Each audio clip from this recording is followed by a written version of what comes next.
Okay, ladies and gentlemen, the Grateful Dead started to play on my phone alarm. That means it's 6 o'clock and we're ready to begin.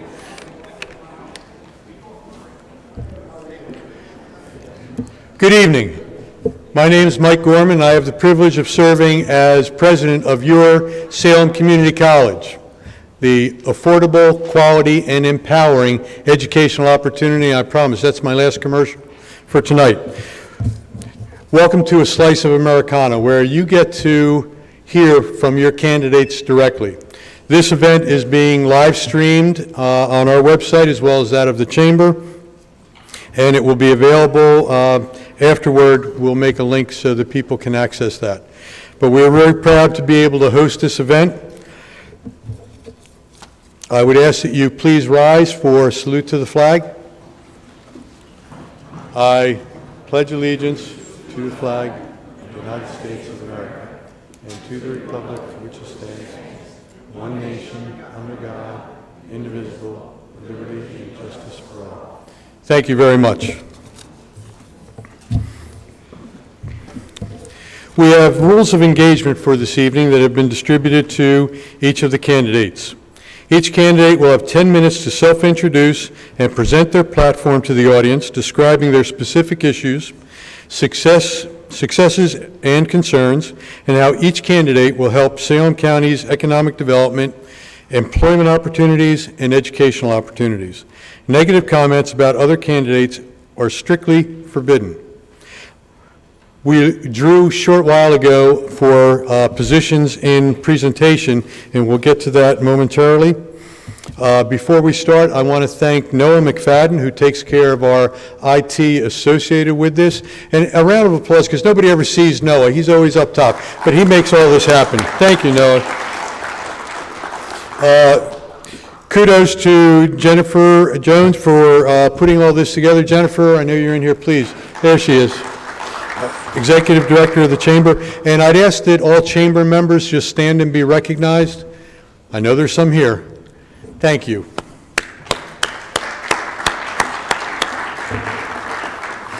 Okay, as we proceed, we're going to go with the United States Senate candidates, followed by the United States Congressional candidates, followed by the Salem County Sheriff's Office, and then the Salem County Freeholder. At this time, I would like to ask the candidates for the United States Senate to please come forward. You get to choose your side.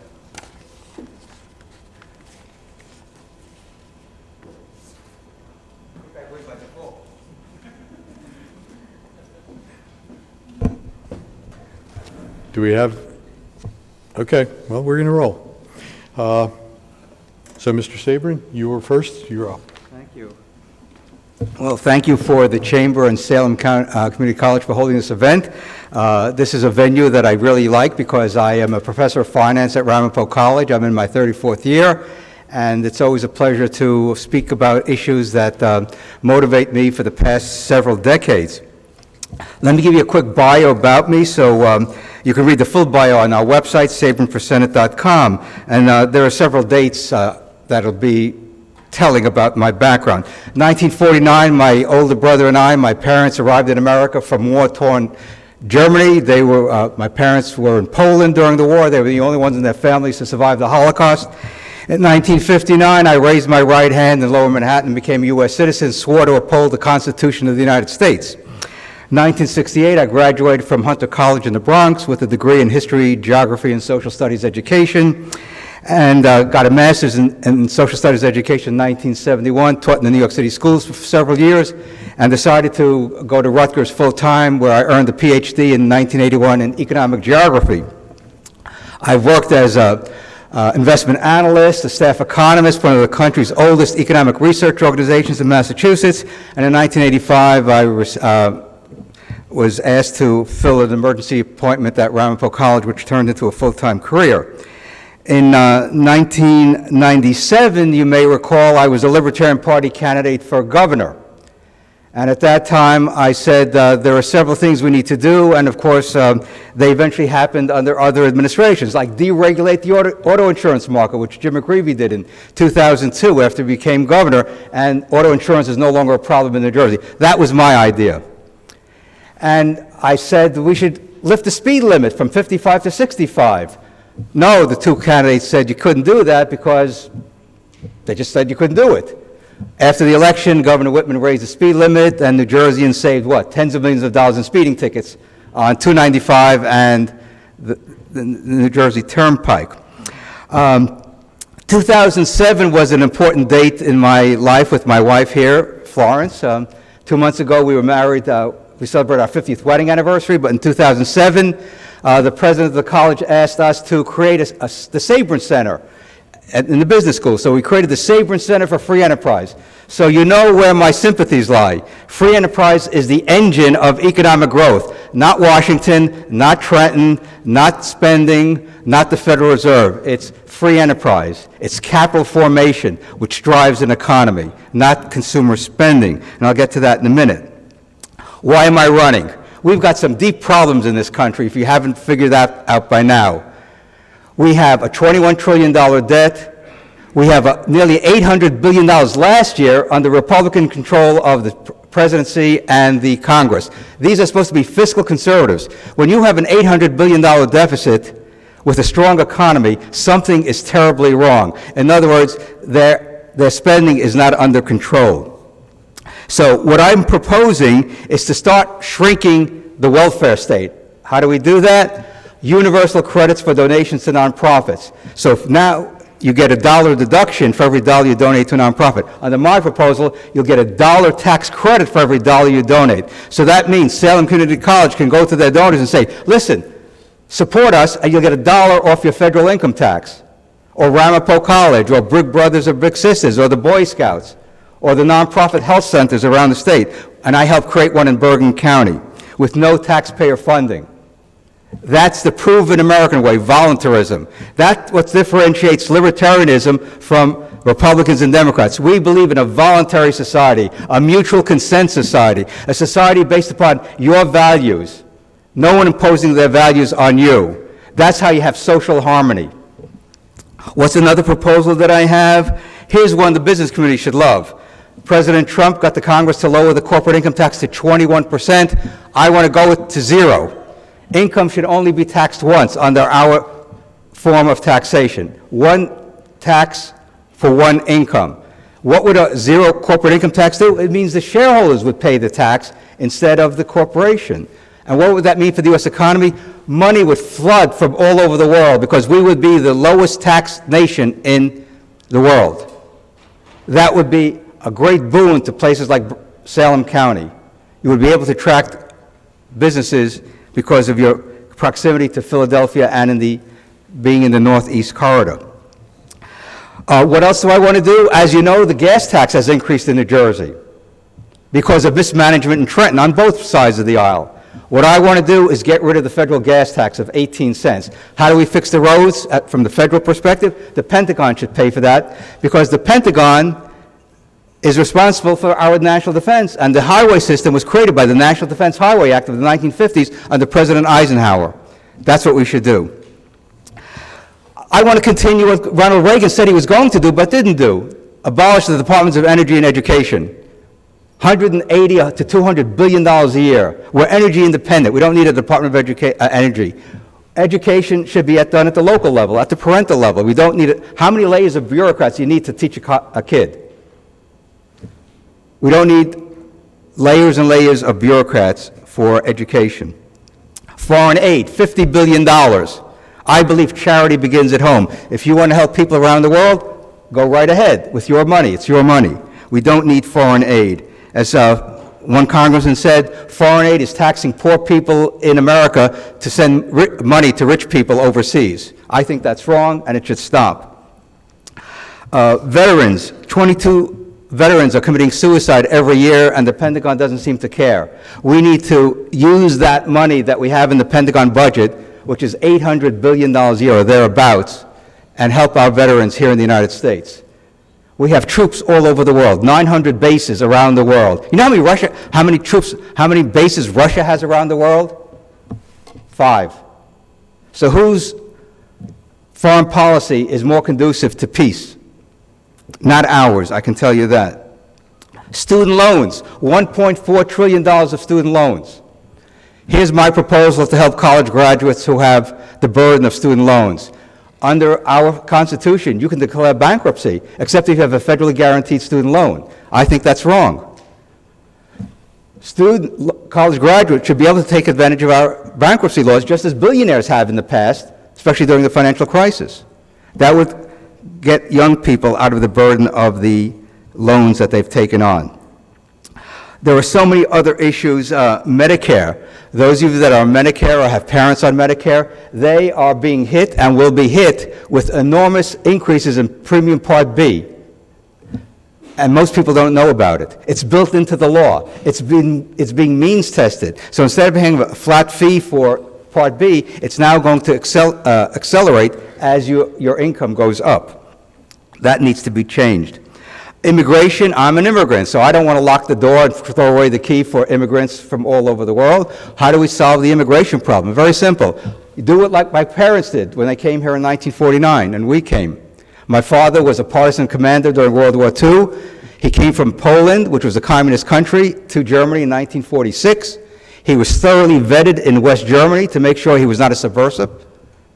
That's what we need to have. And we had sponsorship. His first cousin came to America before us, his great aunt, who raised his mother in America.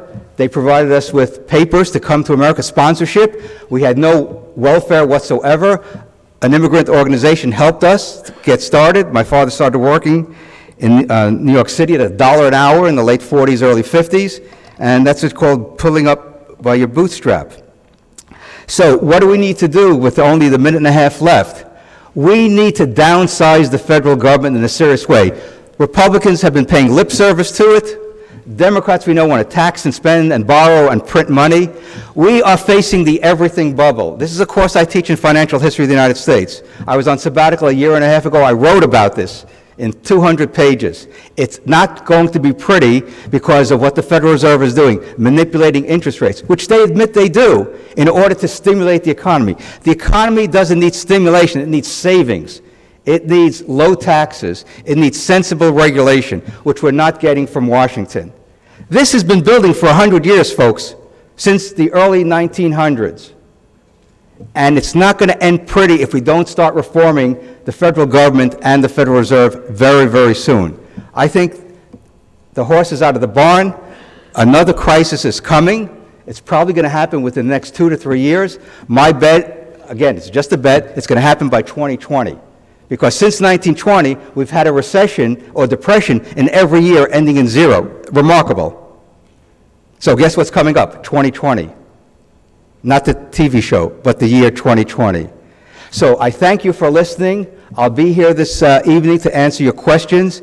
We have a lot of work to do, which both parties are not addressing because they're locked in the same mode, tax and spend and borrow and print money. We need a new way of doing things in Washington. I offer that new way. I hope I can get your support. We need common sense in Washington. Thank you. I'll see you later.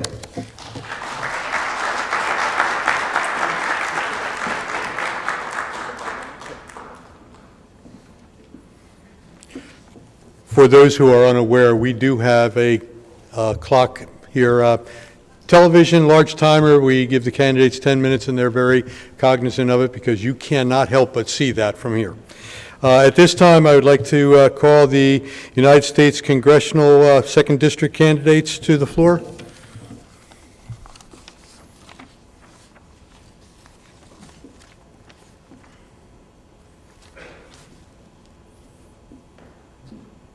You guys get to choose which side you want to sit on. Doesn't matter to me. Seth, what side you want? First available. Mr. Grossman, you're the first one to speak. I'm Seth Grossman from Atlantic City, New Jersey. I'm running for the 2nd District House of Representatives of Congress. If you want to know more about me, my biography, and all those details, you can go to grossmanforcongress.com. And more importantly, if you want to contribute to my campaign, you go to grossmanforcongress.com. Because when you talk about running in a district this big, you either have to have powerful political interests behind you, or you have to have powerful money interests behind you, which I don't have, because I've been independent In my younger days, I was a city councilman in Atlantic City.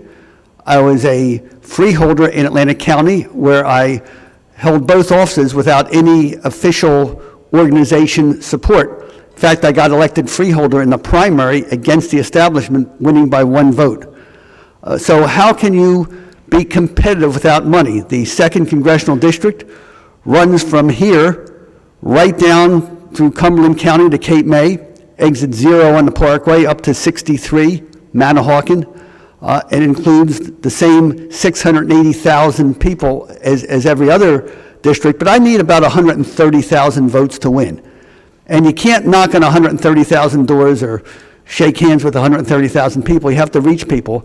And I'm honored that during the past 3 months, even though I didn't get a dime from the Republican organization in Washington or in Trenton, I had more than 1,000 people donate to my campaign to get the minimum $200,000 that you need to be on radio, to be on TV, to get the word out. Still a little bit short, though. So again, if you agree with the message I present, I hope you will not only vote for me and not only get your family members and people you know to vote for me, but also to do what those 1,000 other folks did, to go to the website, make a donation online, or make a check payable to Grossman for Congress, send it to the Summers Point office. Now, I'm not a normal candidate. These are not normal times, and this is not a normal election. Politics in normal times is a team sport, but even now, more than ever, this is not an election between Seth Grossman versus Jeff Van Drew.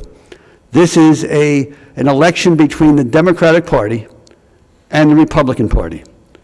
And the Democratic Party has been hijacked by some very, very radical and dangerous people who, for whatever reason, hate so many elements that made America great. And they have such arrogance and such self-righteousness that they adopted this slogan that was present when I was a college student 50 years ago at the height of the Cold War. The slogan, so right, so righteous, that the other side is so evil that you are justified in using, quote, any means necessary to destroy the other party. And so the Democratic Party, and you see it, has become a party of hate, where anything can be done and will be done to gain power and destroy the other party. Now, until the Kavanaugh hearings, many people didn't believe that. But now when you see the Kavanaugh hearings, now that you see the almost daily riots in the street, now that you see anywhere from 4,000 to 5,000 people from Honduras marching to the border, not carrying the American flag, but carrying their own flags to basically invade our country, and we have the Democratic Party cheering them on, you know that something is going on in this country that has not gone on before. And in fact, it did go on before. The last time the Democratic Party had such contempt for the Constitution and for the basic rules of keeping this country together, we had a civil war over that. And so now we see that the Democratic Party no longer believes in the Constitution. They want to appoint Supreme Court judges and other judges who will ignore the Constitution and do anything possible to justify changing America to their vision. We see due process out the window.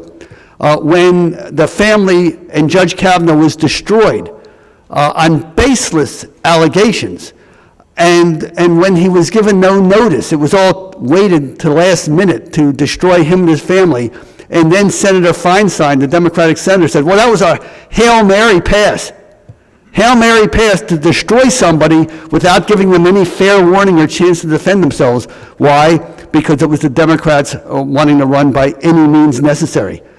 When Murray Sabrin's parents came to this country, immigrants were welcomed to build our country. Now the Democratic Party embraces immigrants from countries that want to destroy or change our country. Suddenly truth means nothing, evidence means nothing, bullying is okay, violence is okay, threats are okay, illegal voting is okay. Why? Because winning by any means necessary is justified. Republicans have mavericks. We tolerate dissent. We have had our John McCains, we had our Jeff Flakes, our Susan Collins and Lisa Murkowski's. Democratic Party has not tolerated dissent since they booted Joe Lieberman out of the party 10 years ago. So what can we do? How can we protect our country? And the only answer is to show if the Democrats want to win by any means necessary, the American people must rise up and say, no, we reject that, and until you change and embrace tolerance and respect the rights of everybody, respect the Constitution, respect the rule of law, protect our borders, we will reject you at the polls and you will lose. And so, unfortunately, this is not a race between Seth Grossman and Jeff Andrew. This is a race between the Democratic Party and the Republican Party, and a Democratic victory, giving Democrats control of Congress, even by one vote, will dramatically change this country. It will undo the progress President Trump has made during the past year and a half. The tax cuts will be gone. His better trade deals will be gone. His ending the war against American industry and business will be gone. The full employment will be gone. The good jobs will be gone. Good jobs that, by the way, are enjoyed everywhere in the country except New Jersey, because we have the high taxes, we have the $221 billion of debt, the high gas tax, the high property taxes, the high sales taxes, all of those things that we've had since we had the Van Drew and Sweeney Democrats who came in 2002, and the Christie Republicans. We've got to enforce immigration laws, support the Second Amendment, protect concealed carry, protect the reciprocity with other states. We've got to end that experiment with health care that caused so many people. Remember, if you like your doctor, you keep your doctor. You like your plan, you keep your plan. How many people now who had good affordable insurance before are now paying $1,500, $1,800 a month for insurance where there's a $5,000 deductible? And finally, we've got to do what works to keep America safe. I'm not a newcomer to this. My loyalty is only to the people of this district. It's not that I don't understand politics. I understand politics very well. In fact, when I saw all the false things being taught about our country, I became an adjunct professor at our community college, and I ended up earning minimum wage. I had to do double work. I had to teach the stuff that was in the textbook, trashing America, but then I had to do double research to teach the true story of what made America great. America was never perfect. We're a nation of human beings. But when we were guided by the principles of our Declaration of Independence, the idea that we are all created equal, endowed by our Creator with certain unalienable rights, life, liberty, and the pursuit of happiness, that to secure those rights we institute government, then we had an America that provided more wealth, more comfort, more safety, more justice than any other country that ever existed on this planet. And so when we say, or when President Trump said, make America great again, that's what he was talking about. To go back to the ideas that made our country great. And those of us old enough to remember know that this was a land of opportunity, of tolerance, of safety, and we did have problems, but we were quick to identify the problems and fix them. Democrats today don't want to fix problems because of that Latin word cui bono, who benefits. I think today, at the national level, the Democrats believe it's better to keep the problems forever, because as long as Americans are angry at each other and fighting with each other, that's the way Democrats win elections. They don't want problems solved because they don't want prosperous, happy, comfortable people in America like we used to have. So vote Republican, Bob Hugin for U.S. Senate, Seth Grossman for Congress, and the Republican ticket all the way along the line. And I have 3 seconds left. Thank you very much for hearing me. I'm Seth Grossman.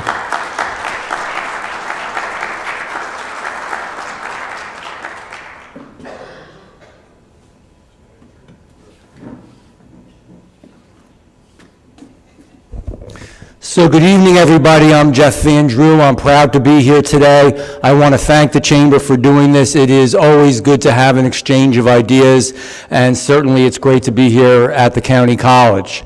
I was going to start out a little differently, but I just wanted to touch on a few points that were just discussed.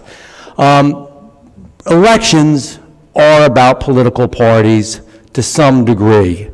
But we all know that within our system there are individuals, thank God, and that individuals within any political party have the responsibility to do what they believe is right for their district, to fight for their people, to stand up and represent the individuals that they were elected by. So when I hear things like, all these things are going to happen because you are a Democrat, or that all Democrats agree with every single issue that is a Democratic issue, that just isn't accurate. It's not accurate for Republicans either. Quite frankly, Mr. Hugin's ideas and his vision is very different than Mr. Grossman's, if you read what they believe about New Jersey and what they believe about issues. And so are mine from many other Democrats, not all. We agree on some issues, but we don't agree on others. So let's talk about New Jersey a little bit because I'm a state senator. And when it came to this budget this year, I thought it went up too much, and I was the person that stood up, Democrat or not, and voted against it. When the gas tax came along, I said all along that it was too much. 23 cents was more than we could afford, particularly in South Jersey, where we got hurt more because of the gas tax, because we travel farther, we commute farther, we have lots of industries and businesses that depend on heavier equipment that burn more gas. We have older vehicles very often for lots of different reasons. Some of them are due to socioeconomic reasons, so we use more gas. We don't have a lot of mass transportation, obviously, so I voted no. When they wanted to charge more for realty transfer taxes, I voted no. When they wanted to have a water runoff tax, I voted no.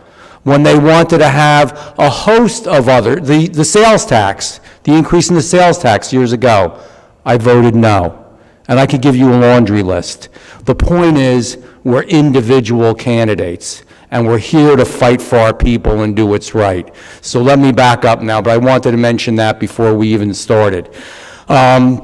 I'm a dentist. I went to dental school and then did my residency program and set up a practice with my partner in South Jersey. I live in a place called Dennis Township, which has an awful lot of characteristics similar to Salem County.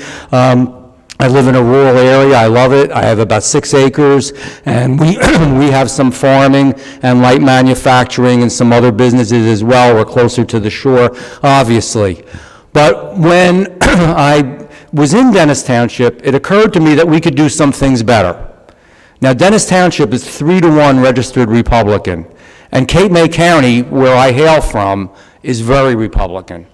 But I went out and I talked to people. And more importantly, I listened to people and what they had to say.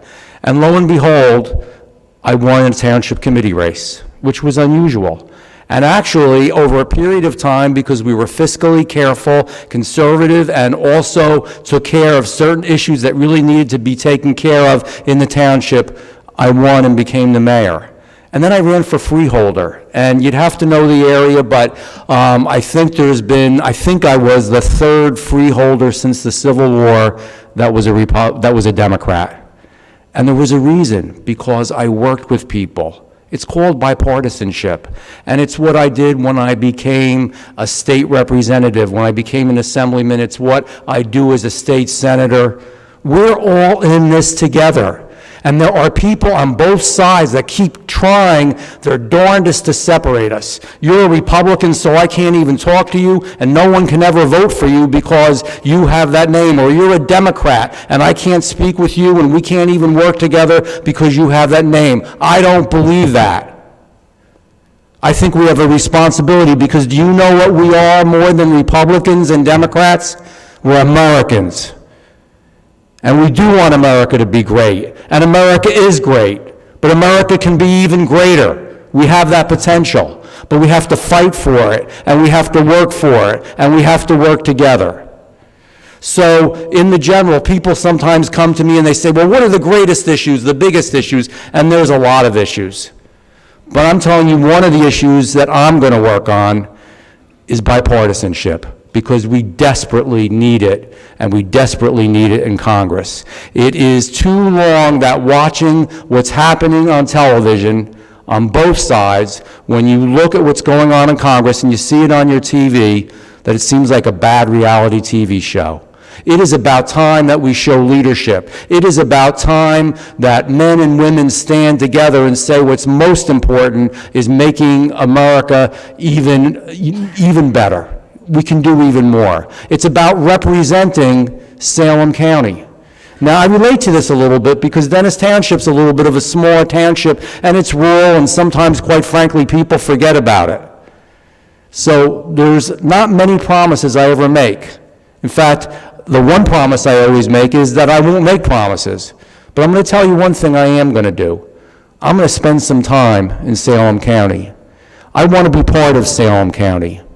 I've learned a lot in the time I've spent and the time that I've been here already, but I want to learn more.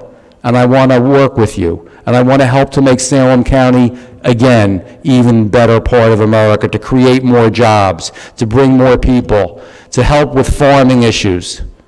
These are all things that we can do, and they're things that we can do together.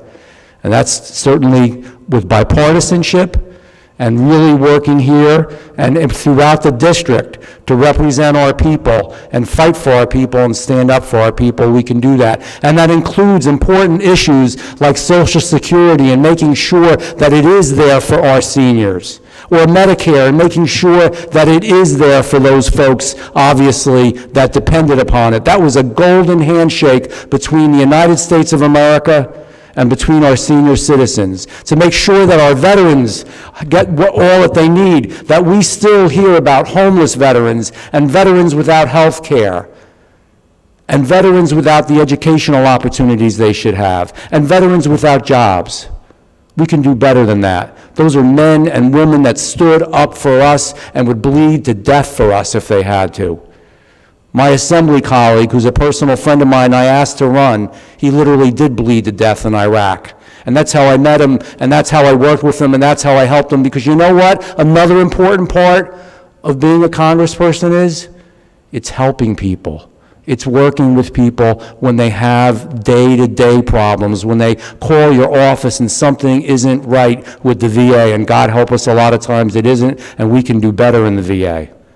We should have a system where every veteran gets a card and they can go to their local hospital or their local doctor or their local therapist.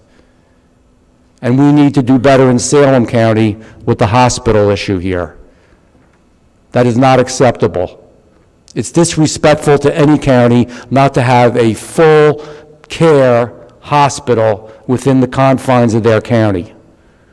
And in any way that I can, I will work. Just as I worked when it looked like they were going to close the nuclear power plant here, and it would have been over 1,000 jobs. And I put my name on that bill, and that's not an easy thing to do. It was not the most popular bill statewide. It wasn't even the most popular bill in the entire district, but I knew it had to be done. So I was the prime second sponsor of that bill to keep that power plant open. And it's because I wanted to show the people of Salem County that I was serious, and that I was serious about trying to help, and that I'm serious about trying to make a difference in your lives. I can't promise I can do everything for everybody. I can't promise I can help every person. I can't promise that everything's going to work out perfectly, and I can't promise I'm not going to make mistakes. But I promise you one thing. I'm going to work my hardest. I'm going to do my best. And as God is my witness, I'm going to fight for you. And thank you for having me tonight.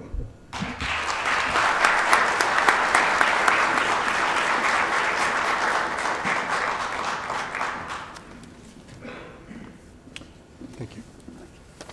Thank you, gentlemen. At this time, I would call the Salem County Sheriff candidates to the floor.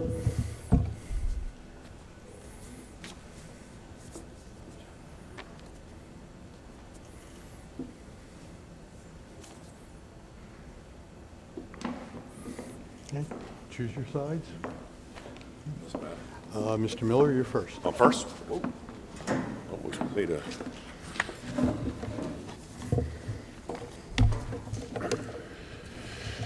Well, good evening. And I'd like to take this opportunity to thank the Chamber of Commerce and Director Jennifer Jones and the Board of Directors for making this evening possible. It's a great opportunity for the citizens of Salem County to meet the candidates vying for their various elected positions. And I would be remiss tonight if I didn't mention our good friend Mike Gorman over there for moderating this event and providing this great venue for us this evening. And to you, the voters in attendance, for taking time out of your busy schedules to join us here this evening, gathering facts to help you make the proper choice for your candidate of choice in November. Events such as this truly are the fabric that makes this nation what it is. And I thank you for caring for your community. And a very special, heartfelt thanks to the men and women of Salem County Sheriff's Office for supporting me since '07 with the different programs that I've initiated and giving it 100%, making the Sheriff's Office what it is today. I thank you. I'm presently a 39-year-old law enforcement profession, proud to be your 81st elected sheriff, and I began my career in the city of Salem as a patrolman in 1979. In 1984, I was asked to join the ranks of the Salem County Prosecutor's Office, and I became the first narcotics commander for them. Rising through the ranks, I became the County Chief of Detectives in 2000. I'm a graduate of the Drug Enforcement Academy. I've been the lead instructor at the Top Gun Narcotics Academy at the Seagirt, New Jersey State Police Academy, and I'm a graduate of the prestigious FBI National Academy for Police Executives throughout the world. During my tenure, I've been the president of the New Jersey State Prosecutors Detectives Narcotics Association, past president of the Prosecutors Chief of Detectives Association, past president of the New Jersey Sheriff's Association.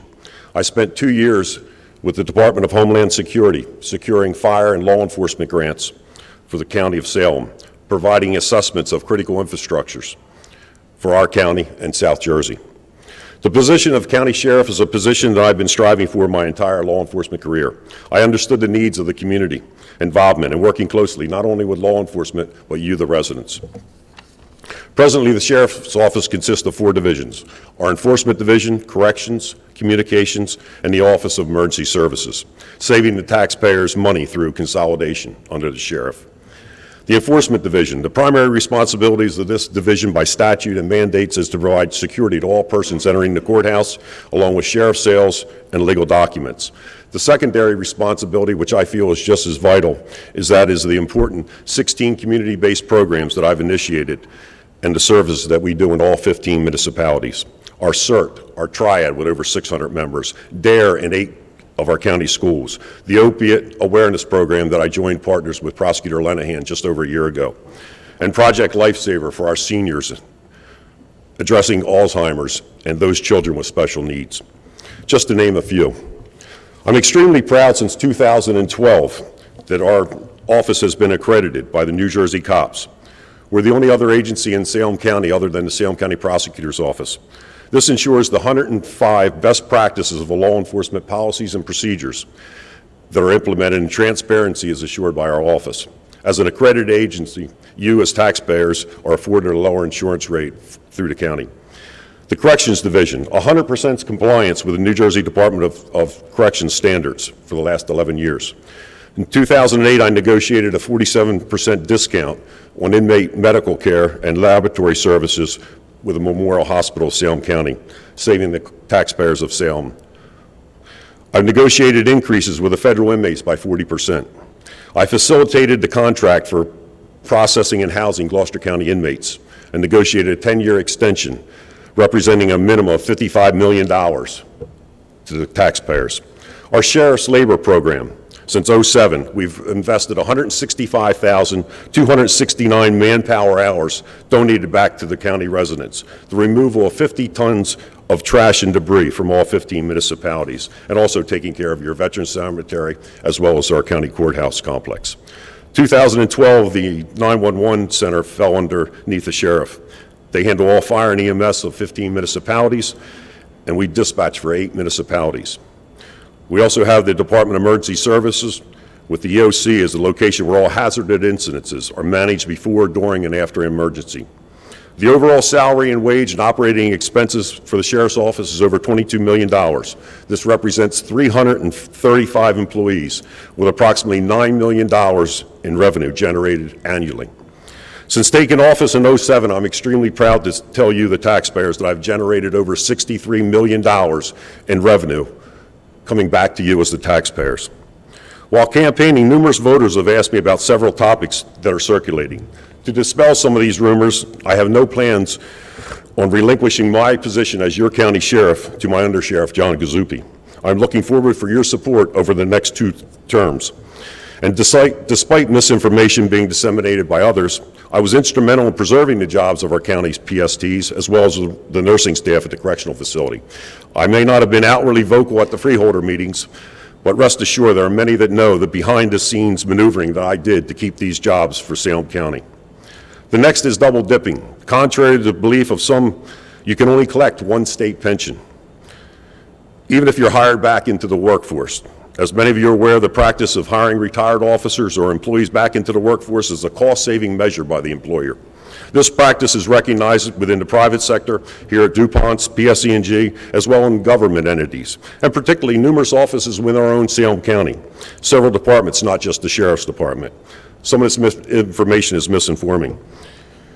And I'd like to personally acknowledge Freeholder Director Melissa DeCastro and Jeff Ridgway, our administrator, for the courage of stepping out of the box of politics and recognizing this cost-saving measures, even though it goes against that of your running mate's platform. For hiring back this month, or 2 months maybe now by now, a retired chief of police to the county to conduct investigations for her administration, with no pension or medical benefits being spent. These cost-saving measures are truly important for us taxpayers. I'd also like to acknowledge some of the knowledge and experience that's been going around. When you're not able to follow proper rules and regulations mandated by the state for nonprofits, one must wonder how this team expects to oversee a $22 million budget. This chart is also available for your review out on our table. Although unpopular by my staff, I've reduced overtime by 64%, expanding services. As another team has suggested, additional canines and additional hours of patrol and picking up inmates from police department are unrealistic and pie-in-the-sky attempts to garnish your vote. These services are provided daily, and off hours are provided as needs occur. Presently, we do a great job providing an array of services to all the municipalities and continuing to stay within our budget. I've been endorsed by the following entities and individuals: former Sheriff John Cooksey, New Jersey Educators Association, the National Sheriff's Association, New Jersey Sheriff's Association, Salem County Chiefs of Police Association, retired Salem County law enforcement officers, FOP members that didn't have an opportunity to vote, PBA members, members from both Superior Officers Association of the Sheriff's Office and Corrections, and retired New Jersey State Police Superior Officers. As your sheriff, my strategy is simple: to continue to do to the community what I've done since I was elected in '07, not just during an election year. It's been all about politics for me. Whether you're a Democrat, Republican, Independent, white, black, or Hispanic, left wing, right wing, or other. For me, it's always been about doing the right thing. We are creating new vision every day, and yesterday is never good enough for us at the Sheriff's Office. I'm a lifelong resident of Salem County, been married to my wife for 34 years, Daphne. I have 2 children, Lauren and a son, Charlie. I have a son-in-law, Nick, and I have 2 wonderful grandchildren, Addison and McKenna. It's truly been my honor to serve you since '07, and I truly look forward for your support in November. I will be available after we get done here if there's any questions about me or my platform, but it's really been truly my honor, and I appreciate all the support that you've given me over the years. Thank you again.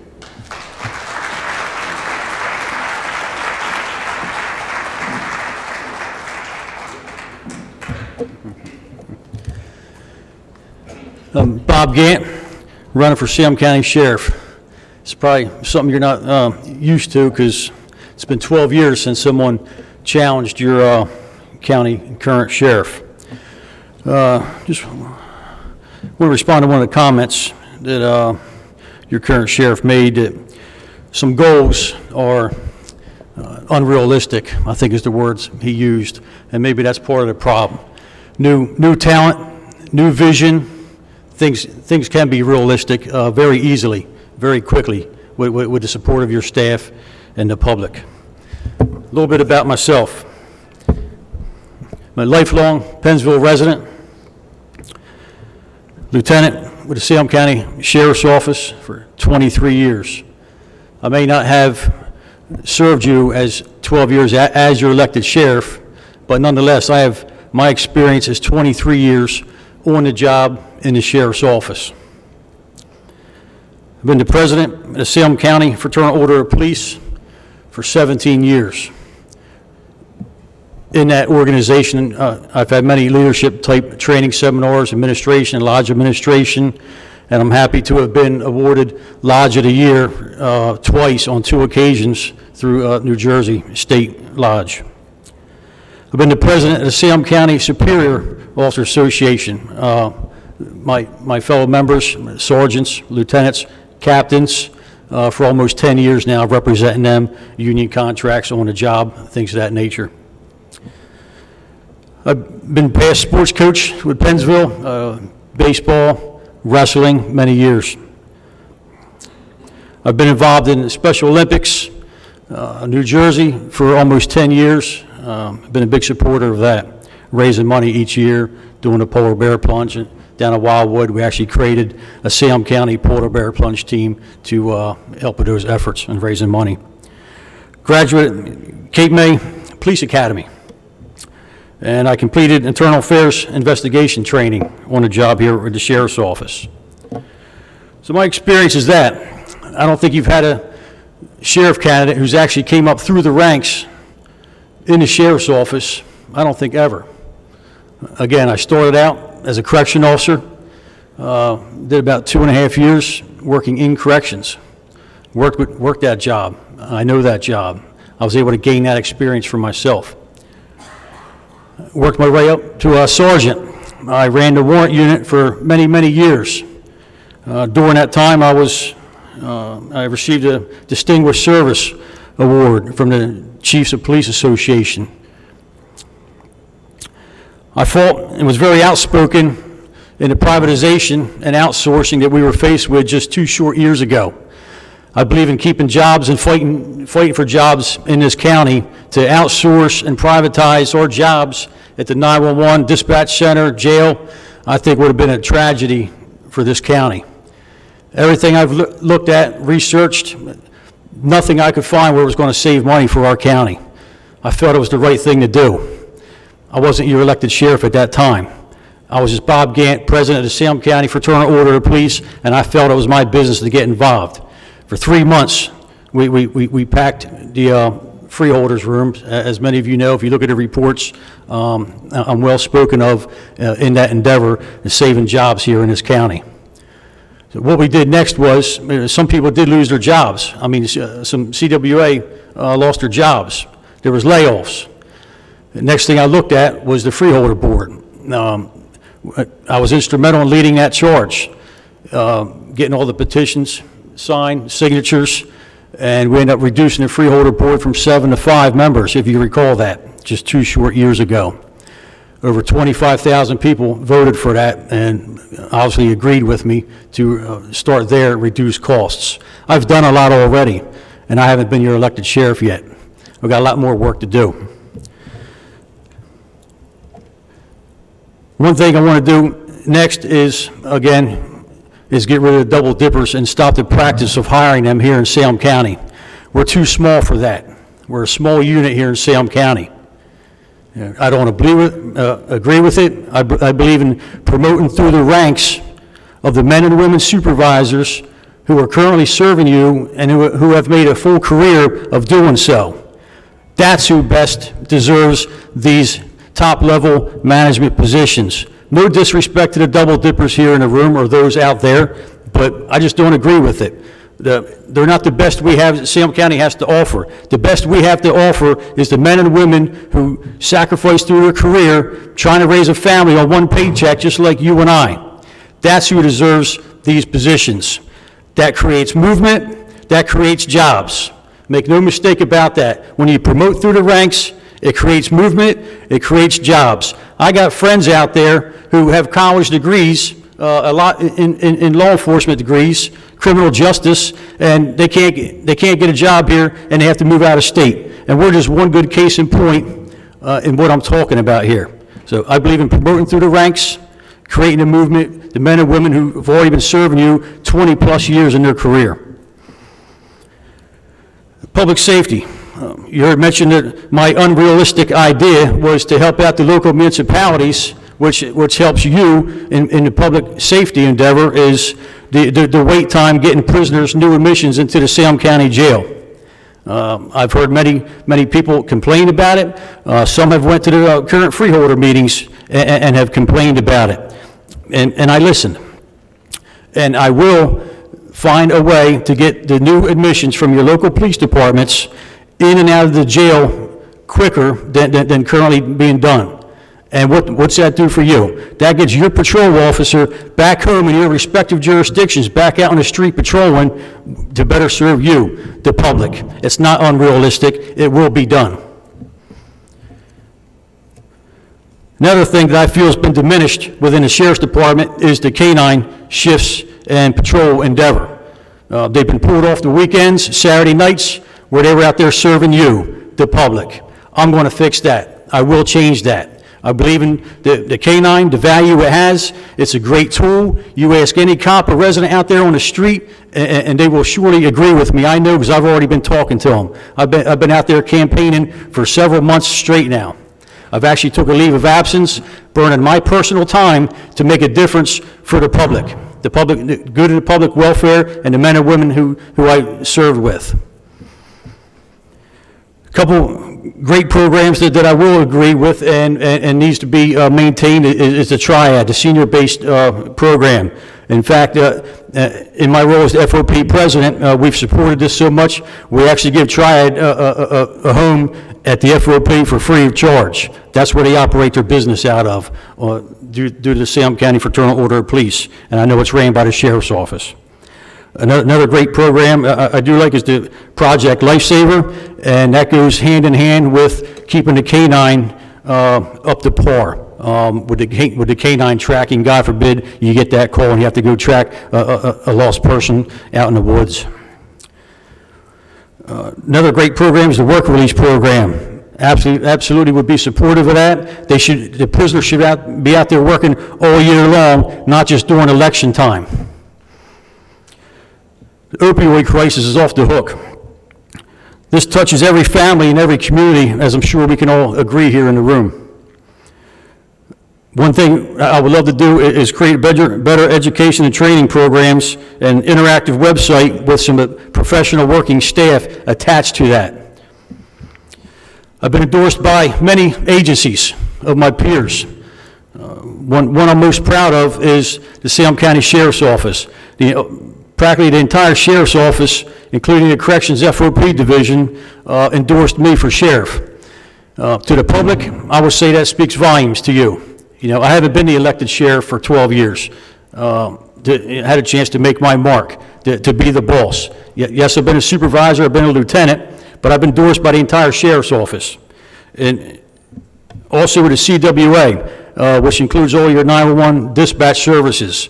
Local CWA, Communication Workers of America, Local 1085. Very proud to have that endorsement as well. That's a lot of people, folks, who believe in me, inspire in me, who had the confidence that I'm going to serve you, the public, going forward. So, I'm Bob Gant. I'm running for Salem County Sheriff. Love to have your vote in November. Thank you.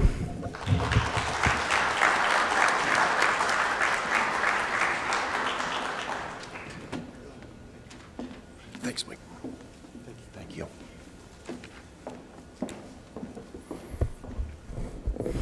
Okay, I have been advised that our other Senate candidate is here. We will return to the Senate race after we go through the freeholder race, just to give everybody a time alignment. So at this time, I'd like the county freeholder candidates to step to the stage. The order will be Dr. Ostrom, Mr. Lowry, Mr. Stemberger, Mr. Castro, and Mr. James.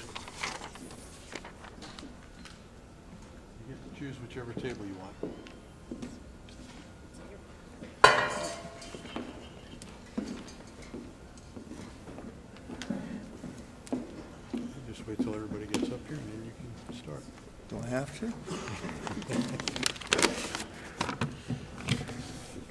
Mr. James, a moment to get to his seat.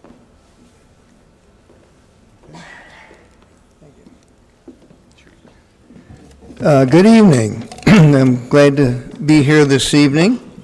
It's quite an honor, and I would like to thank the Chamber of Commerce and the college for inviting the candidates here.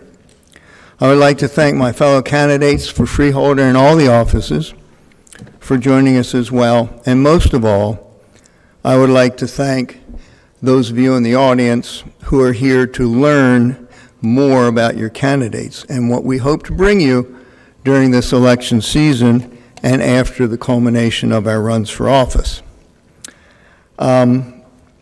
I guess I got the short straw, or maybe it's the long straw here, because I get to go first, and I really was hoping to draw off other people's experience, because I know everybody's got a pen and they're writing things down, as I would be doing. So I guess the most I'm going to have to hope for is that everybody will get up and say, boy, that was a hard act to follow. So we'll see how we do. Let's get started with this. First of all, a little bit about why I am here. And I'm here to discuss that with you and maybe discuss it with myself as well. This is not a place that I really pine to be. It's not somewhere I saw myself. I look around, I see a lot of familiar faces, many of whom I've known for years. Hopefully there's some new friends out there as well. But political ambition is not something that I've carried with me through life. I have, however, a great devotion to this community because this community, the people in it, have made me what I am. And I feel duty to serve them as best I can. And people whose opinions I respect have suggested that this county is in need of help and that perhaps I could provide that aid. So basically, go back a little bit, more than a little bit, unfortunately. I've lived here for over 60 years. I look at my resume, my curriculum vitae, if you will, and many times I'll begin with the statement that I am the Chief Medical Officer of Cowtown Rodeo. Now, I do that for that reaction, indeed, and it's usually followed by the question, did you grow up in Cowtown? And the answer to that, of course, is nobody grows up in Cowtown. However, when we were brought up in Cowtown, we were taught to cherish such things as honor, family, and community. We were taught to finish a day of hard work and look back with pride at what we have accomplished and what we have been able to give to others through our efforts. And that's what I bring here tonight. Once I got older in Cowtown, I guess, I went on to other things. Many of you know that I have been a practitioner of obstetrics and gynecology in this community for almost 40 years, bringing what I hope is good health care to our neighbors and their families. And I take great pride in that. I've been successful in managing our practice, which many of you know healthcare is certainly a changing environment. So fiscal responsibility is something you better have if you want to be able to pay the bills in the morning. I've also been recognized by my peers for leadership positions. I've been the president of the medical dental staff at Christiana Care over in Delaware. With that responsibility came vice chairmanship of the board for a 2-year term. I'm also the deputy chair of the Department of Obstetrics and Gynecology. I'm the current section chair of the American College of Obstetrics and Gynecology, which of course is a trade union, if you will. It's our professional group. With that goes a lot of leadership training and responsibility. Every year we go to a Congressional Leadership Conference in Washington, and I'm going to hold both Mr. Van Drew and Mr. Grossman, whoever's down there in Washington. I challenge them to actually meet me this year when we go to the Hill to lobby.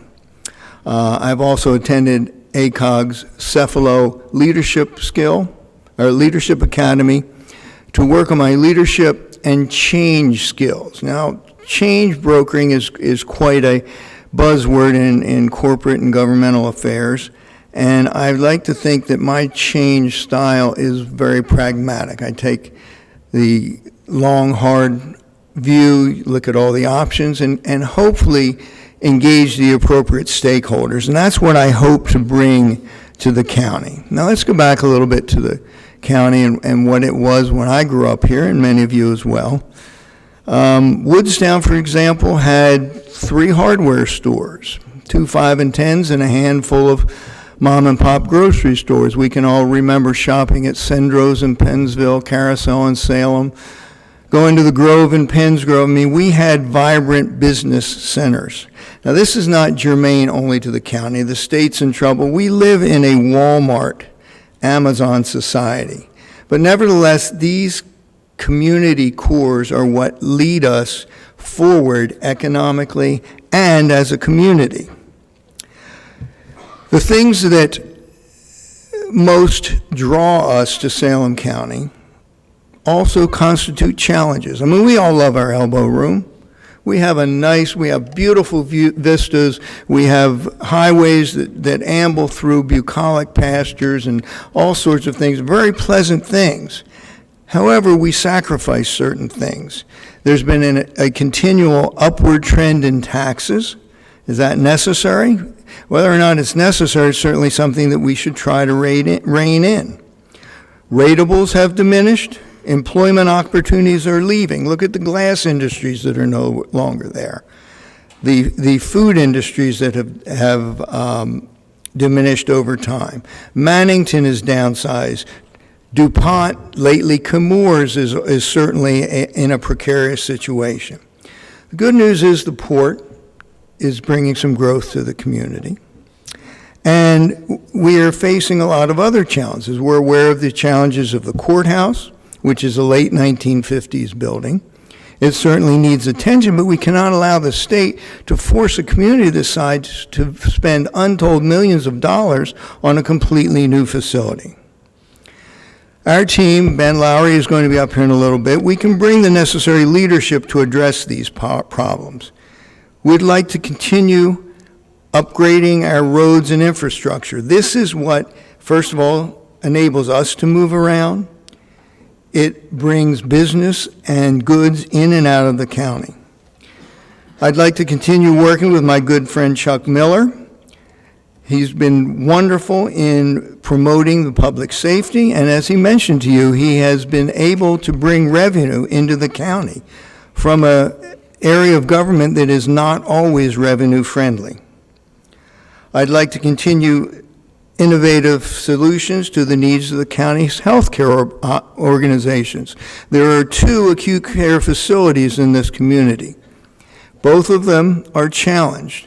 What we need to do is figure out how to support them and at the same time embrace population health and preventive health measures, which really is what's shaping healthcare today on a national basis, and bring that to bear to improve the condition of our citizens and neighbors. We also need to continue our support of the emergency services providers to further enhance the safety. Education, well, I'm proud to say that I am a product of our local county education, all 12 years in Woodstown. I point with pride to the development of that system, the growth of the VOTEC, the scholastic academies and the success they have had, and also the coordination with Dr. Gorman and the community college to get people on their way to higher education. For the solution to our current economic challenges, there are some specific initiatives I think we need to do to drive our economic development. We look with pride to communities like Pennsville and Carneys Point who have successfully brought the McLean plant to the county and expanding Wawa. We must continue to work to attract businesses to our county. Every Saturday night in the summertime, for 19 weeks, we draw 2,500 to 4,000 people to our county. We need to figure out how to make them stay here. We have 2 major arteries, 40 and 49. How many thousand vehicles come through? I challenge the improvement authority to expand its economic development activities, and we must provide them with the resources to do so. And most of all, for the last 20 seconds, my hat off to actually Mr. Van Drew, who mentioned bipartisanism. We need to stop the practice of not working together. Ben and I are here to work for all of you. We appreciate your support, and whether you vote for us or not, we will support you every step of the way in the county. Thank you.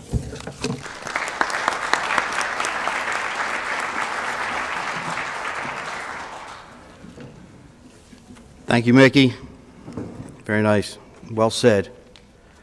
I feel sorry for you guys. I'm a mechanical engineer. I'm not a lawyer or a school teacher who have that verbiage. I thought I would not be the most boring speaker tonight because we had a dentist here, but then I realized that all he does is talk and the patient can't even talk back. So it's good to be here, and I apologize for the boringness, but I also want to thank Mike Gorman and Salem County College for being a host. Mike, you live by the mantra that this college is our college. And it's true, the way he runs this, and we thank you for what you do. I also want to thank the Chamber for having this event, and thank you all for being part of this evening. We are all blessed to live in a county and a country where we can have free discussions. First, I'd like to thank all those for praying for my wife over the past several months. What I've seen and felt is genuine Salem County. Even last week, I had Charlie Hassler and 2 other Democrats come to my house to measure for a ramp. 2 of them were measuring, and the other one was looking out for the police. 3 Democrats in a Republican freeholder's yard. Bill Gallo, you can break the news if you want. You know, this is the Laurie Gate. So, thanks, Charlie. Really, we are blessed to live in a county where we have bipartisanism, and it can be part of our government. Lee, I don't know, you're around here somewhere. Lee has been a mentor of mine over the past 10 years. We've even talked about a third party called the Demicans. It's not going to happen, Lee, but we can try. So you want to be a freeholder, and I do. I want to continue. Wow. I'll tell you why I want to be a freeholder and what qualifies me to be a freeholder and what it involves. First, why should you want to be a freeholder? Craziness. To serve others is what you want to be, to want to help where help is needed. You should want to be a freeholder because you know if good people do not step up to run, you are left with those that have a character that would not want them at the top of government. You feel you can make right choices, not the easy choices. Not that the right choices are hard, but they're often a little more difficult than the easy choices. What qualifies me to be a freeholder? For what I just stated. I enjoy helping and serving. I was raised the 4th of 5 children. The first 3 were girls, and I learned to live with those hand-me-downs. It taught me a lot about what was important. It took a long time before I knew the buttons on the boy's shirt should be on the right side. I was an Eagle Scout, and I learned to do what the motto says, to do a good deed daily, and the oath says to help other people at all times. I feel I can bring a level of intelligence to provide a successful government. I graduated from high school in the top 2% of my class. I graduated from Drexel University with an honors degree, with honors and a degree of mechanical engineering. I continued on and passed the testing to become a professional engineer. And if you need one, I'm a licensed master plumber. Not really needed for a freeholder role, but you never know. I have run and grown a successful business for 30 years. I have started and am growing a second successful business over the past 2 years. I feel I can make the right decisions. I have served on a school board for 10 years, 5 as president. And I want to acknowledge all those tonight who are listening that have or are serving on a school board. The school board position is one of the most difficult positions in government today. I salute you all. I've served on the Municipal Leadership Board for 7 years, 3 as president. And I've been fortunate to serve on the Freeholder Board for 9 years, 3 of those years as deputy director, and this position by far is the most rewarding that I have ever held. This is where I can make a difference, and this is where I feel I have. I was raised with Christian morals by a father who served in World War II as a pilot, and by a mother who knew how to use a fly swatter. She did. In this next term, we will need to be smart in handling the demands of a new courthouse and the cost that we cannot afford. In the next term, we'd have to be smart in handling the expansion of both the college here and the VOTEC. In the next term, we will need to reduce the size of government by sharing more services and eliminating positions that are not needed. In the next term, we will need to have the state pay for their upcoming unfunded mandates. In the next term, we will need leadership I would continue to provide. So, what is involved being a freeholder? Does not involve only 2 meetings a month. It involves being out several nights a week. It involves phone calls, texts, and emails at any time. It involves listening to people who berate you by making decisions that you do not like. And for me, it involves the satisfaction of seeing your work pay off for the county. Finally, and yes, I am not going to use the full 10 minutes. I am blessed to have an amazing family who support me. A wife of 40 years who has always been by my side. A daughter that has given me 4 grandchildren, 2 of which are twins, and a son who has my competitive spirit and has to outdo his sister and is now pregnant with triplets. I am blessed with a lot of experience and a lot of knowledge that I will, with the voters' consent, continue to share by serving as a Salem County freeholder. Thank you for listening to me, and we ask God to continue to bless Salem County and the United States of America. Thank you.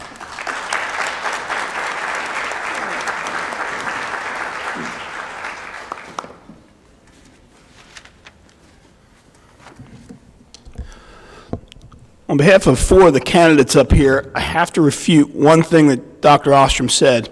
None of us picked up a pen while you were speaking. I want to thank the Chamber for having us tonight. I want to thank all of you for coming out tonight. I realize it's a Monday night, first day of the week, and there are probably 1,000 other things you could be doing, but the fact that you came out here tonight is really appreciated by all of us.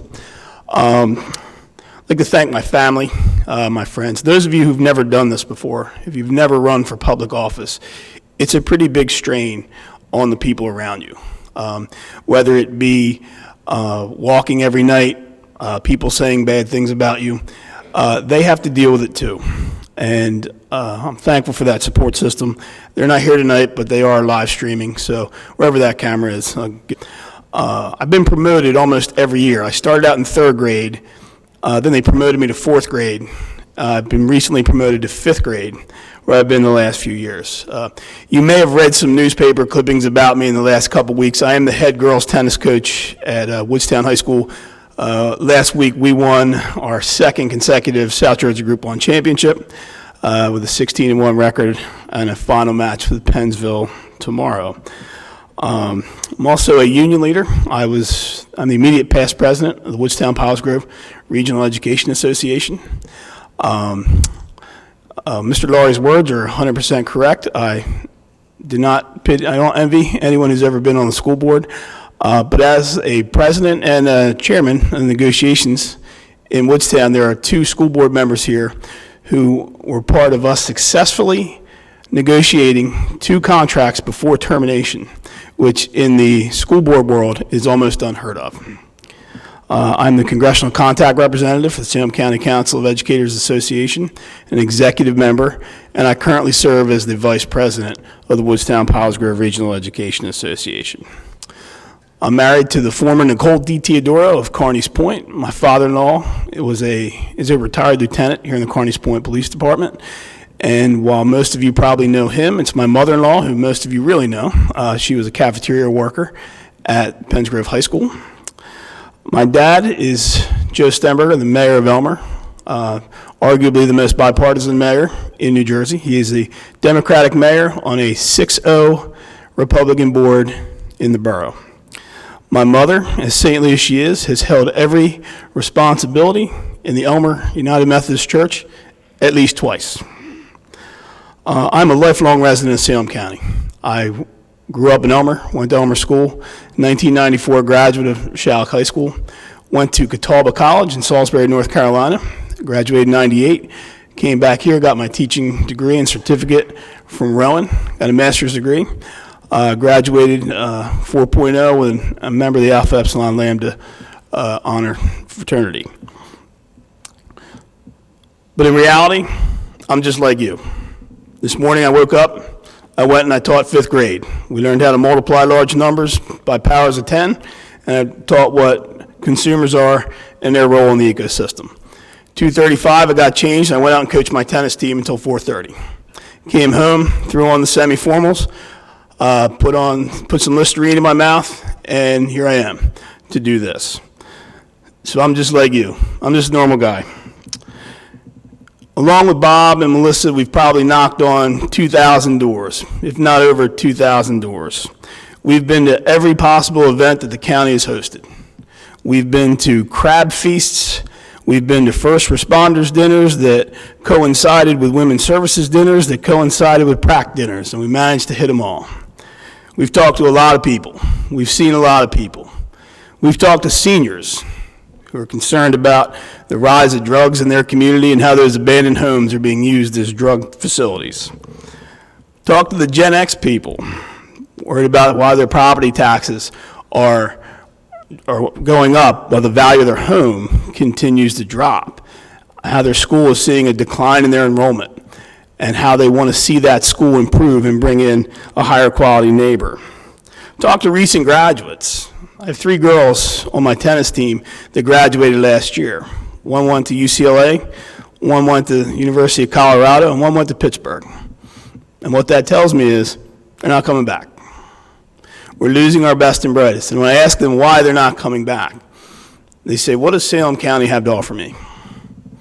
And that's at the heart of what we're doing. I teach 10 and 11-year-olds 180 days a year. And I see a different population every year. Kids that are moving from school to school. Mom's job takes her here, mom's job takes her there. So they stay for about 6 months and then they move on. I'm familiar with 3 individuals who live in another city 5 days of the week and fly home on the weekends to live in Salem County. But while others see hopelessness and despair, I see optimism. And I see the possibility for growth and the possibility for progress. But in order for that to happen, there's got to be changes. We need a full-time economic development office. We need a full-time economic development director. We need to provide Dr. Gorman and Salem Community College the resources they need to provide the necessary 21st century skills to make it in today's society.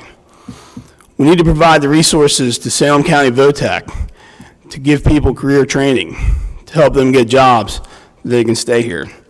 We need some sort of industry recruitment. We don't need jobs, we need careers.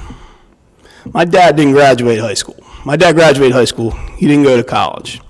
He was able to make a living by being a union oil worker up at Coastal Eagle Point in Westville. Those opportunities don't exist anymore. And we need to do something to bring those opportunities to Salem County. We need to improve our infrastructure. Our roads are in terrible shape. Our bridges, some good, some bad. But we deserve better. We need to fix these things. To conclude, this isn't about being a Democrat and it's not about being a Republican. This isn't a Trump thing. It's not a Booker thing. It's not a Menendez thing. It's not a Hugan thing. It's not about Schumer or Pelosi. It's not about Paul Ryan or Mitch McConnell. It's about Salem County. It's about a vision. And what is our vision moving forward? What is it that we want to see Salem County become? I can't retire for another 18 years. The pension system states in order for me to get my full benefits, I got to be here for 18 years. I love working in Woodstown. I love being a teacher. I love being a coach. I love living in Woodstown. I'm going to be there for 18 years. I'm not going anywhere. And because I'm not going anywhere, I want to see Salem County grow and thrive. I'm going to end with a quote from the great Cesar Chavez. We cannot seek achievement for ourselves and forget about progress and prosperity for our community. Our ambitions must be broad enough to include the aspirations and needs of others for their sake and our own. Thank you for the time.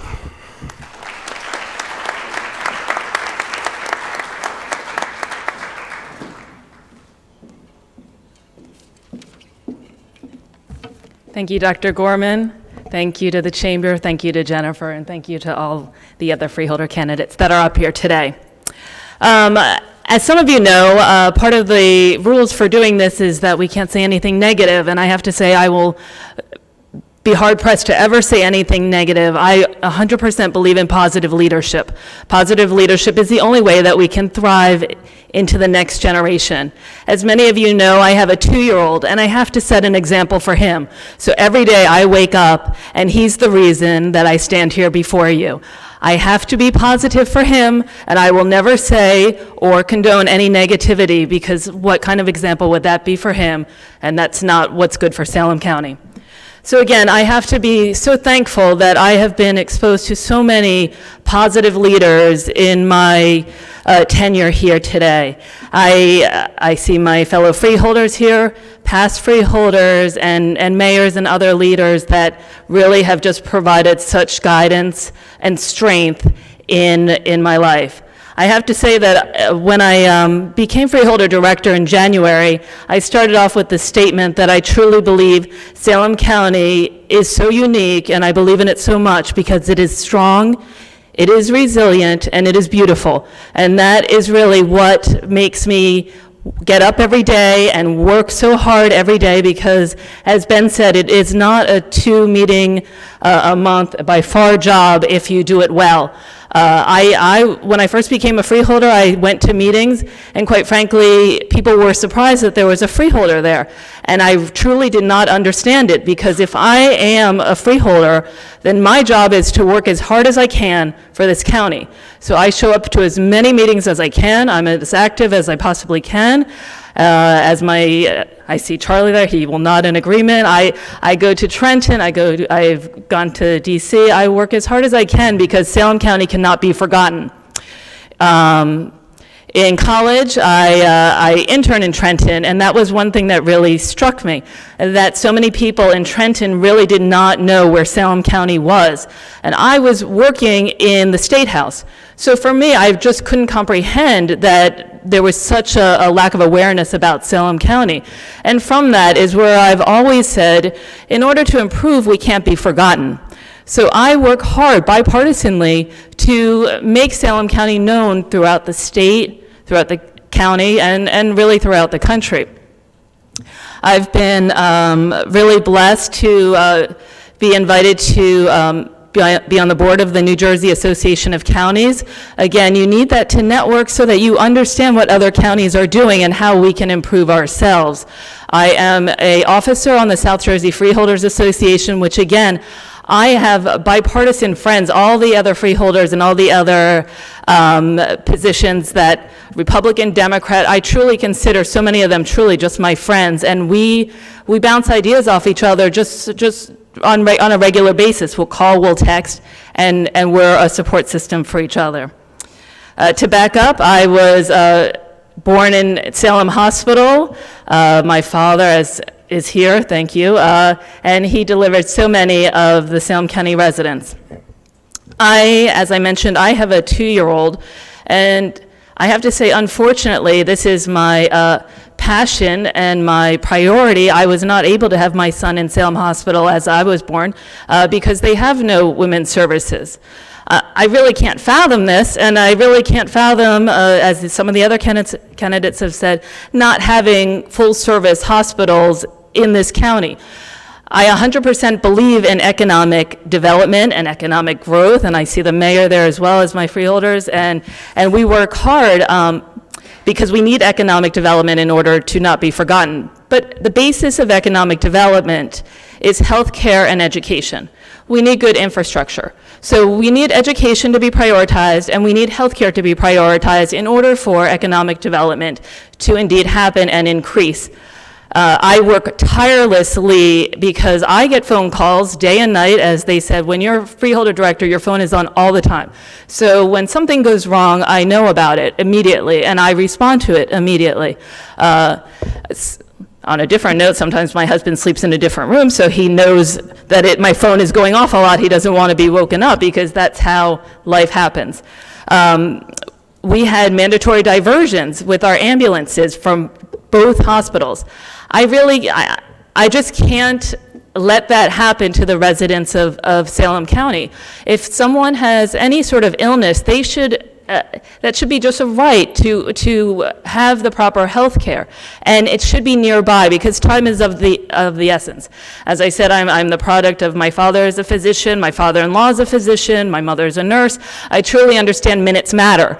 So we cannot have a long commute to go to save our life, or to have a child, or anything really, because it's just not.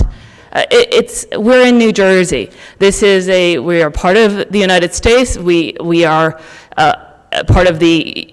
we are a top priority in the country, and really we need to make sure that we can all just live so that we can grow. I have to say I have been very thankful that my colleagues, bipartisan again, selected me to be an elected woman of excellence, which I received in November of last year. For that, I went to Minnesota. Actually, I was at the same time invited to the White House that week. So I could not go to the White House that week, but again, speaking bipartisanly, I was thankful to be invited. But I did go to Minnesota and receive my award for the Elected Women of Excellence. That is awarded from your colleagues, and I am eternally grateful for that. I was invited again to the White House this summer. I did go, and that was for county leaders. I was with the New York and New Jersey contingent, and again, we must network and understand what's going on in other similar communities in order for us to grow. If we don't talk to other people, then we'll never understand how we can grow and what new opportunities there may be for us in the future. I was also invited to the Rural Summit in the Senate.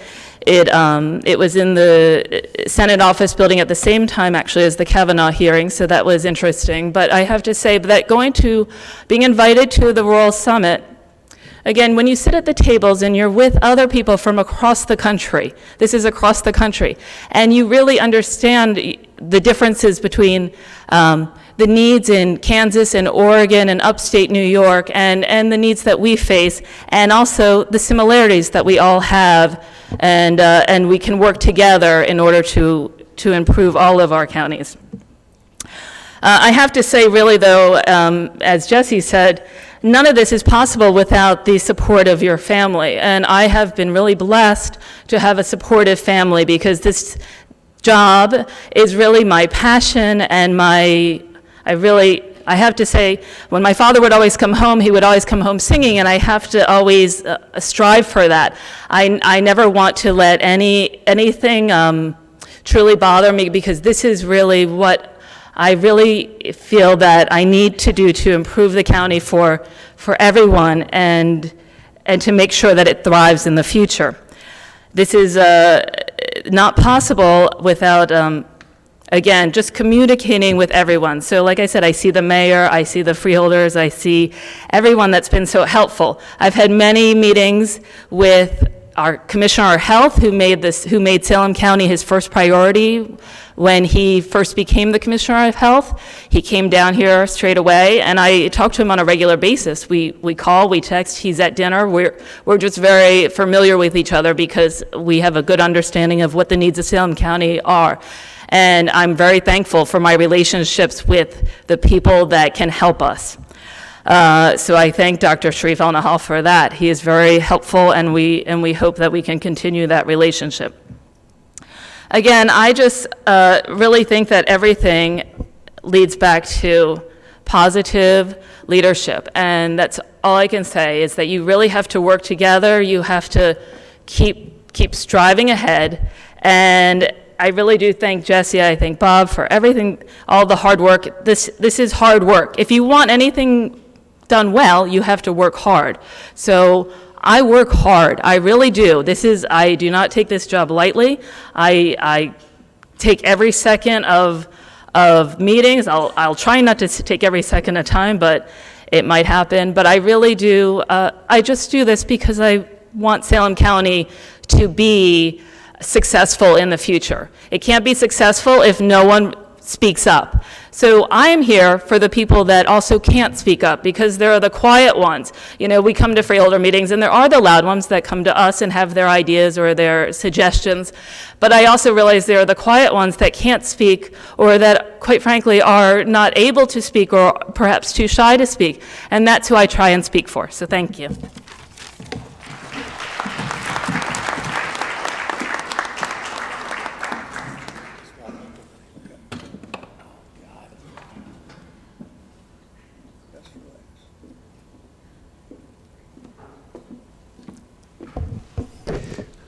I want to thank, excuse me, I want to thank the Chamber for having us tonight. I wish I had some more clever things to say, but I guess I'm not that clever. Everybody did an excellent job today. I think the first thing I want to talk about is about my registration. If you look at the ballot, you'll see independent, I think, next to my name, and I'm really not independent or part of the independent party. I'm a registered Democrat. I've always been a registered Democrat. I'm from a family of Democrats. My mother and father were Democrats, and my father was a Walter Reuther Democrat. He was a GM union man, and Walter Reuther was head of the union, and so I call him a Walter Reuther Democrat. My brother, he was with the Chambers, in the Chambers Works Union. He was a Democrat. I have a wife, and my son are here. My wife's a Democrat. My son, I don't know about. I don't know. I think he might be a libertarian. He just graduated from Cornell University, and you know, they're very liberal there. I say, TJ, you're more liberal than Bernie Sanders. Do you know that? But anyway, TJ could be a libertarian, but my wife is a Democrat.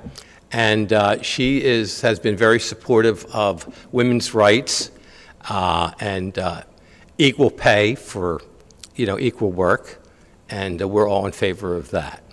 So to straighten that out, I'm a registered Democrat running as an unaffiliated candidate, so I'm not affiliated with either party. My policy, I think the biggest policy and the most important policy that I would advocate for would be, I remember what Bill Clinton said when he was running. It's the economy, stupid. And that came from his right-hand man, the Raging Cajun. I love that guy, the Raging Cajun. He was so passionate about what he was for. But it's all about the economy, in my opinion, because what we need in Salem County, we need jobs. We need industry, we need business, we need ratables. Without those things, you can't pay for anything. How can you do the other things that you want if you don't have the income and the money coming in?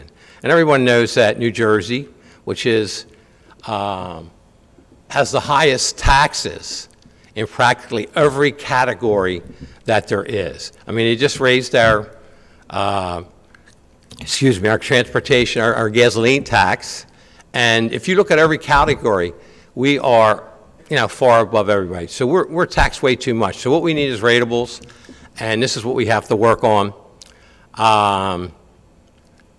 My wife, she was in the venture business with DuPont, and eventually she headed up the business, and eventually, at the end of her career, when she retired, she was recruited by Tyson Food to organize a venture business for them.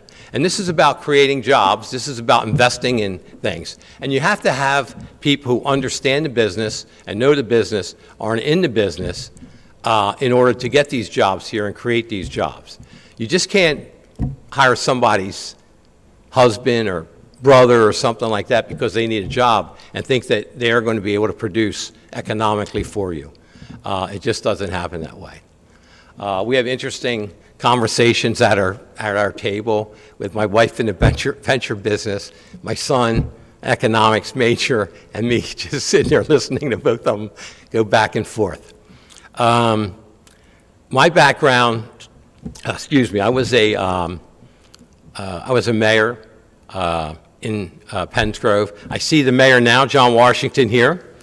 The next year after I won as mayor, John had supported me for mayor, and we, of course, got right behind John, and John became a councilman then, and he's still there. He's still in Penns Grove, and he's the mayor of Penns Grove right now. So I was a mayor, a councilman. I was also a commissioner on the Salem County Tax Board, and all those things gave me a lot of experience in dealing in government and dealing with issues that are out there. Penns Grove always had certain problems, and I think when you're dealing with these problems over a period of time, you learn how to solve these problems, and I think I could help, be instrumental in Salem County in helping. Part of my other background is that I started out like when I was 20, and I was a lab tech for DuPont, which was my first adult job that I ever had. My parents said, you got to have benefits, you got to get benefits, you need health benefits. So I got that job with DuPont. After a year, they laid everybody off. So I know how it feels when you lose a job. Everybody with less than a year's service lost their job. So I took a real estate course, passed the state exam, and got my real estate license. I listed a property right away and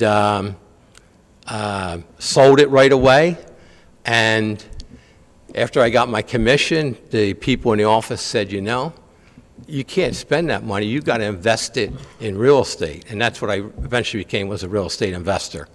So I became basically a landlord and investor. And most of throughout my life, I could do that job, whether I had another full-time job or whether the investing was just a part-time thing. So I worked in cost accounting. I have a degree in accounting.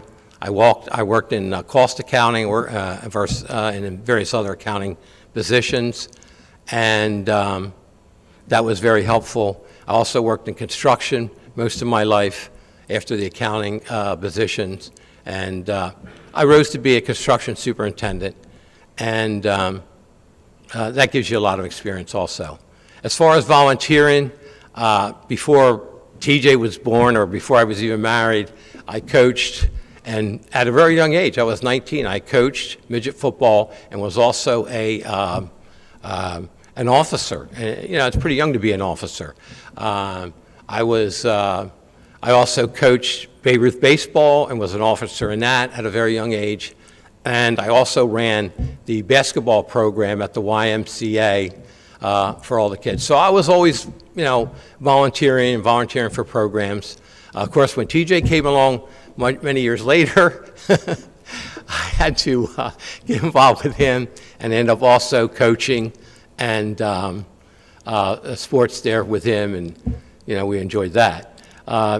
He went to Bishop Guilfoyle, and in Bishop Guilfoyle, I was involved in the athletic program. I was president for a while. I coached for Bishop Guilfoyle also. So I had a lot of volunteerism going on. I was also the room parent, which is unusual for a man to be the room parent, but we partied pretty good at Bishop Guilfoyle. We even celebrated Elvis's birthday, and so we had a lot of fun there. Again, the biggest policy I think that we need here, we've lost a lot of industry. You can drive down across the Delaware Memorial Bridge, and you can look at DuPont, and you can look at Atlantic Electric, and you can see most of the buildings gone. So, we're losing a lot of ratables, but our expenses aren't coming down. We're not cutting expenses. So what we need is we either have to cut or we have to bring in ratables, and we have to bring in jobs, and I believe that's the most important thing that Salem County needs. So, I think that's it, and I appreciate everybody listening so intently. Thank you very much.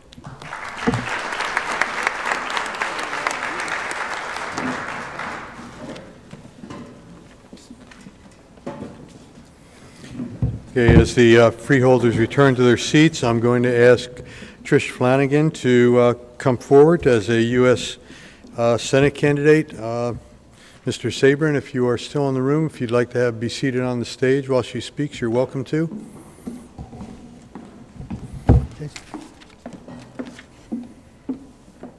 Thank you so much, and I'm sorry to keep everyone waiting. I was driving down from the middle part of the state and hit so much traffic. You know that feeling when you see, the GPS, it just keeps ticking forward and you just know that it's getting hopeless. But I thank you for your patience, and thank you for letting me speak kind of out of order.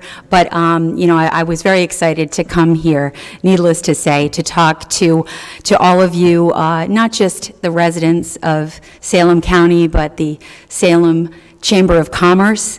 The Chamber of Commerce has a very near and dear place in my heart in a number of areas. I grew up with a grandmother who in the 1920s was a businesswoman.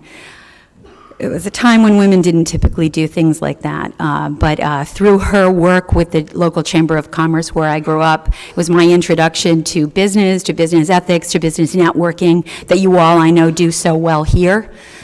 It's something that I carried with me through my journey in my own career. For those of you that don't know me, I am the independent Republican for the United States Senate. Again, my name is Tricia Flanagan. I'm the unexpected politician in this race in a lot of ways. I started my career as a biochemist doing oncology research up at Brown University in Providence, Rhode Island, and thought that that would be my career. I was developing the first generation immunobiologics that it's sort of the cancer treatments that target your own immune system to fight off cancer. And at the time I was doing that research, my own grandmother was dying of breast cancer, and I walked with her on that journey. And then decades later, I now got to see one of the first of those types of products come to the market. Last May 1st, a drug called Imfinzi was launched for bladder cancer, and it really is going to be the new answer for a number of types of cancer. We're just beginning that journey. But I ended up leaving the oncology field and going into business. And I worked for the first half of my career in the Fortune 500 world and walked through a number of policy junctures where business meets healthcare policy, where the Affordable Care Act came into the equation. I'm also a mother of 3, and I was paying, well, we all know what the tax situation is in New Jersey, don't we? And so I was a business owner. Second half of my career has been in starting my own consultancy, sort of following in my grandmother's footsteps, being a businesswoman. And then I saw how New Jersey was not ripe for the kind of entrepreneurship that I wanted to bring forward. And like I said, as a mother of 3, I was getting hit with what I call the tax assault. And I'm looking at putting 3 children through college and growing my business. And with a background in healthcare, I saw this transition that we need to go through with the Affordable Care Act, what that's going to eventually become. That's going to be one of the most critical pieces of legislation that we tackle on the Senate floor in coming sessions. Well, what's it going to be? Everybody says it's wrong and it's bad and we want something different, but who has the solutions? So I started thinking about that place, that juncture of business optimization, because let's face it, business is part of that equation. Pharmaceutical companies make cures for diseases, and I'm an independent Republican. I'll get into that a little bit in a moment, but why I'm the independent part of the Republican. But as a Republican, I don't think there's anything wrong with profit. I think it has to be, I think it has to benefit the entire economic equation, however. So when I brought my expertise, my 21 years of experience to solving this healthcare crisis, I came up with a plan that's on my website at flanaganforsenate.org if you'd like to take a look at further detail, and I'm always available to talk. I put my number on my website, my cell phone number. But in that plan, I cut costs, and when I say costs, I mean your premiums, by 1/3 to 1/2. With depending on your situation, typically no deductible. People say, well, how is that even possible? Well, the way that part is possible is I've worked with a team of concierge physicians that I've known myself for decades, because again, working in the healthcare industry, I know where they keep the solutions. So in developing this plan and working with concierge physicians, would you be surprised to hear that you can have a personal concierge physician for $175 a month? I know because I have one, and he makes house calls. And this is the future of the trend in medicine. This is the fastest growing sector of the physician trend. I couple that with a number of different health share plans. In fact, I was at CPAC in February discussing this with Liberty Health Share on Broadcast Row, and I have them on the record in that interview saying, quote, that's a health care plan that we want to get behind. I take that as an endorsement, and I'm going to hold them to it. But the piece of the health share part of the equation is partnering with what I call direct-to-distributor options. The only group of folks that don't like my plan are the insurance lobbies. Because what I do is I optimize your access as a patient. I'm offended that we as patients would have to beg a third-party insurance company for the use of our own healthcare dollars. This is America. It doesn't work that way for me. So I take them out of the equation, and all of the part of the fat that you pay is to put the profit in their pockets, typically. So they don't like me very much, but I push back. I've been a woman in the STEM field for 2 decades. I know how to push back, and I know how to get results. And looking at all of the pieces that make this healthcare equation tick and work, and putting together innovative solutions that have the patient in mind, that's what I want to bring to the United States Senate and the solution to health care that we have to come up with. We don't have a choice. My opponents, Bob Menendez and Bob Hugan, the Democrat and the Republican, the D and the R, because I think we're getting blurred with what Ds and Rs really mean, as the prior speaker was saying. One wants to have government tell you how you can be treated in the healthcare equation and what you can do with your healthcare dollars. And my other opponent wants the insurance lobby to be in charge of that decision. I want that decision to be in the hands of we the people. And that's a big part of why I'm running. I'm pushing back on the establishment. I also have a number of platform positions on everything from immigration reform to standing on our constitutional provisions. There's a lot that we can do to push back on what I call that tax assault. We have constitutional rights baked in for we the people. And in my opinion, it's time we take that document out and see it on the Senate floor again. We just have to have somebody that knows it well enough and that's strong enough to push back for you. So let me explain that IR part, that independent Republican. Well, I'm still a card-carrying Republican, and my family roots go back in the Republican Party all the way back to the inception of the Party of Lincoln. I'm about fiscal resolve. I'm about the Constitution. I'm about our rights as Americans. But that independent part is about not wanting to be beholden to the establishment. I don't want to have to answer to someone who paid for me. I funded my own campaign. I'm blessed to have a successful business. I'm putting that to work for the solutions that I want to see for all of us. I believe that our government was set in motion by our founding fathers to make sure that the people who serve in Washington aren't career politicians. That's how we got the establishment. That's what I want to fight. We need to put the decisions back into our hands. And the way we do that is to take folks who come from the private sector, like our forefathers envisioned, go to Washington, fight for what's right, fight for our constitutional rights, and then go back to see the fruits of all that we did together. And it's as simple as that. And that's why I'm asking you for your vote. You may be very used to just going into the voting booth and pushing the D or pushing the R column. And I'm asking you to stand with me and take our government back for we the people. Do something different, out of the box. I'm going to be one of the independents in the U.S. Senate column. And if you vote for me, I promise you, just like I put my cell phone number on my website, I'm going to make sure that Washington doesn't feel so far away anymore. I will never forget that this is your seat and your voice. That's a promise, and you can hold me to it. So with that, I thank you. Stay close on this journey to Election Day. We're making our choices now, and I thank you for keeping me in mind. Meantime, God bless you, God bless New Jersey, and God bless the United States of America. Thank you.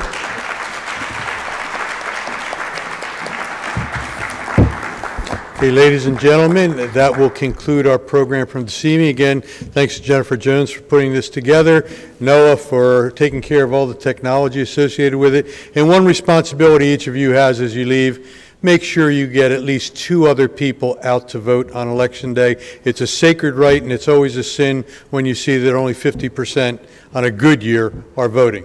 So with that, thank you so very much for coming out this evening. I know a number of the candidates will be available for conversation afterward.